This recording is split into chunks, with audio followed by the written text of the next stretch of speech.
Good morning, everybody. This is Terry with Gateway to Counseling. Welcome to the Ask Terry Show. We come to you live here, typically Monday, Tuesdays, and Wednesdays from 8:15 till about 8:30. Today's question is, I have IBS, and my doctor says that it's stress related. How can I decrease my stress? I am so sorry to hear that. It's one thing to have stress, and it's a whole different thing to have that stress start to manifest itself in physical symptoms, right? To the point that you're having difficulties. We have worked with this before, believe it or not. And what we have learned is that the body can produce so much stress that it's attacking itself, right? And IBS, of course, can cause really serious problems in a person's daily living, to the point that we've had some clients who can't even work because they never know when they're going to have some type of a major flare-up, and they're going to have to be in the bathroom for extended amounts of time. They start to isolate socially. I'm starting to talk about what some of the results are, consequences are of having IBS. So, reduced ability to work. And if you have reduced ability to work, then you start having financial hardships, which causes more stress. Your social life becomes very confined because you can't go out to normal functions and not know exactly what's going to happen to your body when you're out. And then it can affect your family life as well. Maybe you don't want the family to know that you're going through this, or maybe they treat you a different way because you are going through this. And so it tends to affect all areas of your life. It can affect your spirituality as you start to question and doubt what's going on. And you might even say, well, what really helps me to relax, I can't enjoy because of this issue, right? Maybe I enjoy being out with my friends and going out for a nice meal, maybe having a glass of wine in the evening time, but I can't do that when I'm suffering from IBS because it's so severe, right? So these are some of the problems that can occur as a result of having this. So the question was, how do I, reduce my stress level? Because it's the stress that's causing the IBS. So first of all, I'm going to tell you to eat very healthy, okay? Because the foods that you're eating is causing a lot of problems as well. So you want to do something like the plant paradox. You want to do something like the keto diet. You want to go to a more natural, organic, grass-fed meats. You want to go to plant-based diet, okay, where you're still getting your protein. You want to cut out the sugars. You want to cut out a lot of the carbs. You want to fill your body with good, healthy stuff. You might want to get some of the supplements for leaky guts, right? You want to get maybe some things for probiotics. You want to start healing the inside, if that makes sense to you. Because I know that reducing the stress will help, but right now you've caused a lot of damage on the inside of your body. So you want to go in and start repairing that, right? So what you want to do is the natural stuff first. All right, let's repair some of the inside first. And then at the same time, we're going to start repairing the outside. The first thing that I'm going to recommend, and you guys might think that I'm crazy, but I actually am going to recommend that you meditate.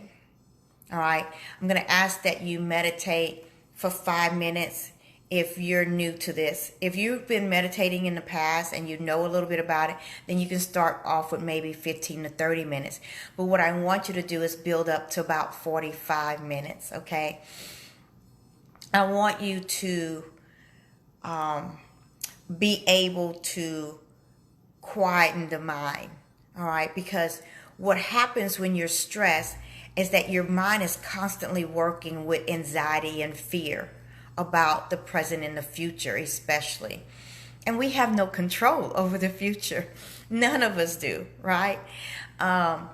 Even though some of us try to deceive ourselves into believing that we do have control. So I want you to start to meditate so that you can have your mind to go blank for as much as possible, so that you're not thinking about all that stuff, right? And maybe you're saying, well, how in the world do I meditate? There's some YouTube videos out there to help you with that. But basically, you want to sit down, okay? I don't always sit down. Sometimes I like to just lay on the floor and have my arms spread out and my legs spread out and relax. My eyes closed. Eyes closed are very important so that you're not receiving a lot of the stimuli coming in. So you want to do that. And then you just want to, like I said, if you want to get into a sitting position, you sit, legs crossed, crisscross applesauce, right? And you have your hands like so, and you close your eyes and you breathe, you know? And sometimes they say you actually want to see the breath, see the air coming in. And you do that, and you start to feel your body just relax. And you start to see the air moving in. And I like to believe that there's good air coming in, there's good spirit coming in, and all the toxins going out, right? Like it's replacing, right, the bad stuff. And so that's how you begin to meditate. Number 2 thing that you want to do, you got to see what the source of your stress is, okay? Where exactly is it coming from? Is it coming from family members who are constantly asking you to do things for them and you get overwhelmed by what you're required to do? Well, you don't have to do those things, right? We want to learn to set some boundaries, and maybe you need some help with that. You know, again, come into therapy, go to a YouTube, read some books about how to set appropriate boundaries. We are not meant to be a doormat. We are not meant to do everything that people ask us to do. You know, and sometimes it can get really confusing, especially when we're deeply embedded in the church and in spirituality, and we believe that we are supposed to do everything that people ask. You know, I'm Catholic, and at St. Teresa's Catholic Church, we had a deacon, and he died of a heart attack. And he died of a heart attack because he was so stressed and he was so worked, and he did everything that everybody asked him to do.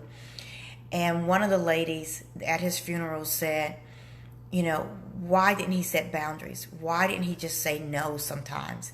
It was too much for him.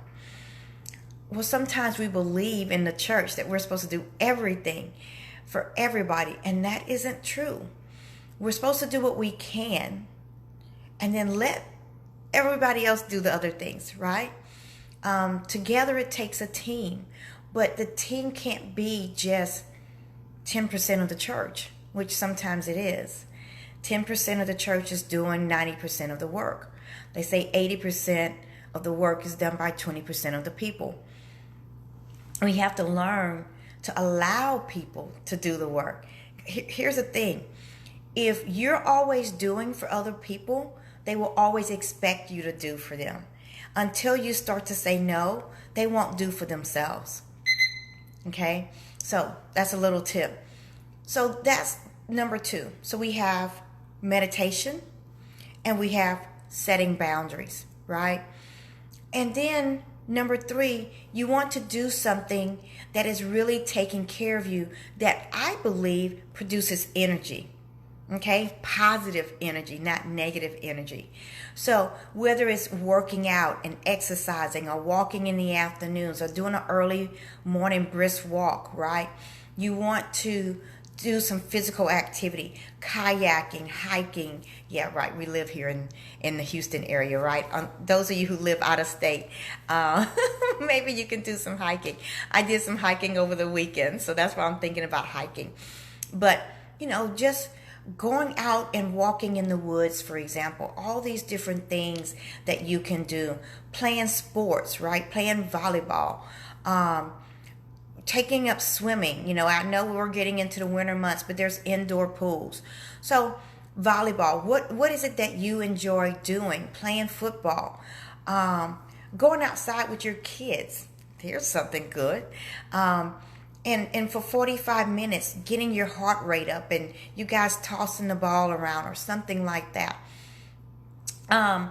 And getting out there and just doing those activities, because when you do those activities, your mind becomes consumed with the activity and not on the level of stress that you're under. Do you see what I'm saying? Like, get involved and do different things for yourself to help decrease your stress.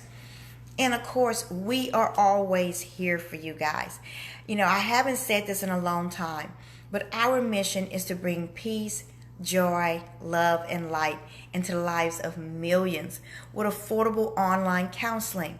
We are only $49 a session, but we also take insurance. We have Cigna, we have Ambetter, Superior, Aetna. Oh boy, who else? Blue Cross Blue Shield's been calling us a lot lately. We have EAP programs through Anthem and Alliance. The list goes on and on. The Pelchin, other industries who are paying us to provide services for you. So we say, enter our gates into a brighter tomorrow where you are in control. See you guys on Monday. Bye.